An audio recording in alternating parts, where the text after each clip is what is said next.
फिर सन मृत्तिके, जिस मृत्तिका से यानी जिस भूमि से आप उस औषध को ग्रहण करने जा रहे हैं वो सन अच्छी मृत्तिका होनी चाहिए, वरना वहां पर कीचड़ है, विष्ठा है, कचरा है, या फिर जल गया है, रक्षा है, तो वहां का जो प्रदेश है वो अगर मन को मंगलमय, पवित्र, अच्छा न लगे, कुछ उसमें से आपको देखने के बाद आपका मन विदास हो जाए, तो ऐसे मृत्तिका से, ऐसे देश से आपने औषध ग्रहण नहीं करना चाहिए। सन मृत्तिका का अर्थ है जो जहां पर जाने के बाद आपको लुक एंड फील अच्छा ना लगे। कुछ कुछ होता है जिसे हम आजकल वाइब कहते हैं कि कुछ क्षेत्र में जाते ही हमें अच्छे वाइब नहीं आते, कुछ क्षेत्र में जाने पर अच्छे वाइब आते हैं। कभी कभी कुछ मंदिरों में, प्रार्थना स्थलों में भी अच्छे वाइब नहीं आते, और कभी कभी किसी के घर में जाते तो भी अच्छे वाइब आते। ये डिपेंड्स कि वहां का आसपास का आसमंत कैसे, उस पर वो निर्भर करता है कि हमें ये सन लगे या दुर लगे। सन का अर्थ है अच्छा, सत्कर्म, सन्मान, वैसे सन तो अच्छी मृत्तिका से और शुचि, वहां पर स्वच्छता भी हो। फिर मृदव, मृदव देश, अत्यंत कठिन अगर देश है वहां पर उगेगा क्या? मुरमाड़ जमीन है तो वहां पर कुछ उगता नहीं है। अगर वो वालुकामय जमीन है तो वहां उगेगा नहीं कुछ। अगर वनस्पति का सद्भाव होना है तो मृत्तिका जो है वो मृदु होनी चाहिए, तभी उसमें रूट्स जा पाएंगे, तभी वहां से अंकुर जो है वो ऊपर आ पाएगा। तो केवल पत्थर है, अश्मजन्य भूमि है, खड़क है, पाषाण है, अश्म है, तो वहां पर से औषध का ग्रहण नहीं हो सकता, क्योंकि वो आएगा ही नहीं उधर। तो मृदव देश है। प्रदक्षिण जले, यह हमारे यहाँ की एक मान्यता है कि प्रदक्षिणा, हम किसी मंदिर में जाते हैं तो प्रदक्षिणा कैसे करते हैं कि हमारे भगवान के राइट ओर से, भगवान की दक्षिण हस्त की ओर से हम घूमते हैं, यानी पहले दक्षिण हस्त की ओर जाते हैं, फिर उसकी पीठ की ओर, फिर वाम हस्त से, फिर आके सम्मुख खड़े रहते। तो वी स्टार्ट आवर परिक्रमा अराउंड द गिवन विग्रह। भगवान की जो मूर्ति है, ईश्वर की जो मूर्ति है, देव का जो विग्रह है, उसके हम राइट से शुरू करते हैं।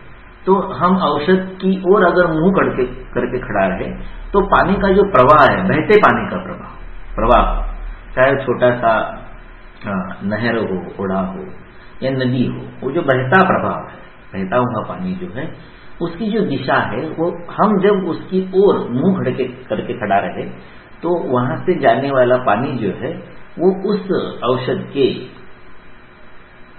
राइट में जाना चाहिए, यानी क्लॉकवाइज उसका प्रवाह होना चाहिए। ऐसे हमारे यहाँ की मान्यता। अभी उसमें मैग्नेटिक फील्ड है क्या, फिर हाइड्रोडायनामिक्स है क्या, फ्लूइड डायनामिक्स है क्या, इतना तो ज्ञान मुझे है नहीं, लेकिन हमारे यहाँ की मान्यता है कि प्रदक्षिणा होनी चाहिए। आप अगर शकुनों में चले जाएंगे, अष्टांग हृदय शारीर स्थान अध्याय 5 और 6 या चरक इंद्रिय स्थान 11 और 12 या सुश्रुत सूत्र स्थान 37 के आगे, ये जो सारे अध्याय है ये इंद्रिय स्थान का विषय, अरिष्टों का विषय, जिसमें दूत और शकुनों का उल्लेख है। शकुन का अर्थ होता है कुछ इंगित, बाहर घटने वाली जो घटनाएं हैं, होने वाले जो प्रसंग हैं, उनका इस पिंड में, ब्रह्मांड की घटनाओं का इस पिंड में क्या अनुकूल प्रतिकूल प्रभाव होगा, इसका जो एक सांकेतिक अध्ययन है हमारे शास्त्र ने करके रखा हुआ, उसे शकुन शास्त्र कहा जाता है। शकुनी का मूल अर्थ है पक्षी। तो पक्षियों की कुछ आवाजों से, पक्षियों की कुछ उपस्थिति से, पक्षियों की कुछ गतिविधियों से आगे आने वाले वैयक्तिक या सार्वजनिक प्रसंगों का एक संकेत प्राप्त होता है। ऐसा उस प्रकार का जिनका अध्ययन है उन्हें ज्ञान होता है, तो उसे शकुनी जन्य संकेत, इसलिए शकुन शब्द कहा गया। और इस प्रकार से जो अनेकों संकेत है जो पक्षियों से भी परे हैं, उन्हें शकुन शास्त्र कहा गया। और उसमें से एक है कि ये प्रदक्षिण जो होता है वो शुभ है। प्रदक्षिणम खगमृगा, अगर आप बाहर निकल रहे हैं और आपके प्रदक्षिण से, आपके राइट से अगर गाय चली जाए, मृग यानी बकरियां चली जाए तो अच्छा है। मृग वर्ग में जितने प्राणी है वो सारे, बाकी के प्राणी तो आज दिखते नहीं है, एक बकरी दिखती है तो ये अच्छा माना जाता है। और प्रदक्षिण के विपरीत नहीं जाना चाहिए, तो इस तरह से कुछ वो मान्यताएं है उसका। अगर मैं दोष धातु मलों में कुछ स्पष्टीकरण करने का प्रयास करूं तो बड़ी खींचातानी हो जाएगी, इसलिए उसको छोड़ देते हैं। तो प्रदक्षिण जले, तो जो औषध ग्रहण का स्थल है वहां से बहता हुआ पानी, अगर वहां कुआं है और वो दक्षिण दिशा में है तो अच्छा ही है, वो औषध की दक्षिण दिशा में, आपके नहीं, आपकी वाम दिशा में। आप जब भगवान को प्रदक्षिणा करते हो तो you start from your left side but it is right side of भगवान, समझ रहे। तो औषध के राइट में, आपके लेफ्ट में अगर पानी का संचय है वो अच्छा, अगर वो बह रहा है क्लॉकवाइज, उसके राइट से वो पीछे से वो उसके लेफ्ट में आ रहा है तो और भी अच्छा है। तो मृदो प्रदक्षिण जले कुश रोहिष संस्कृति, अगर कोई औषध वहां पर आप ग्रहण करने जा रहे हैं तो नैसर्गिक रूप से वहां पर कोई ना कोई तृण तो होगा ही। तृण तो सभी जगह होता है, उसको बोना नहीं पड़ता, you don't have to plough it, है ना। तो you don't have to sow it, SOW, sow it, तो आपको उसको बोना नहीं पड़ता है, तो तृण तो होता है। तो वहां का जो तृण है आसपास का आले वाला तृण अनायास, वो जो तृण है वो कुश प्रधान या रोहिष प्रधान होना चाहिए। किसी भी प्रकार का तृण वहां पर उग के आया और आप वहां से औषध लेके आ रहे हैं, वो उतना अच्छा नहीं। शस्यते का अर्थ क्या होता है? It is better.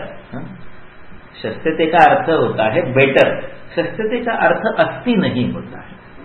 अस्थि का मतलब क्या है? एग्जिस्ट, उपस्थिति, विद्यमान, ये नहीं होता है। शस्यते का अर्थ होता है जो उपलब्ध है उसमें और अच्छा क्या है, बेटर क्या है, सुपीरियर क्या है। अगर 4 ऑप्शन आपके पास में है तो उसमें ग्रहण करने योग्य, सिलेक्शन करने योग्य कौन, उसका ये चल रहा है। अगर तुलना के लिए कुछ नहीं है तो आप क्या लेके आएंगे? जो है वो लेके आएंगे, है ना।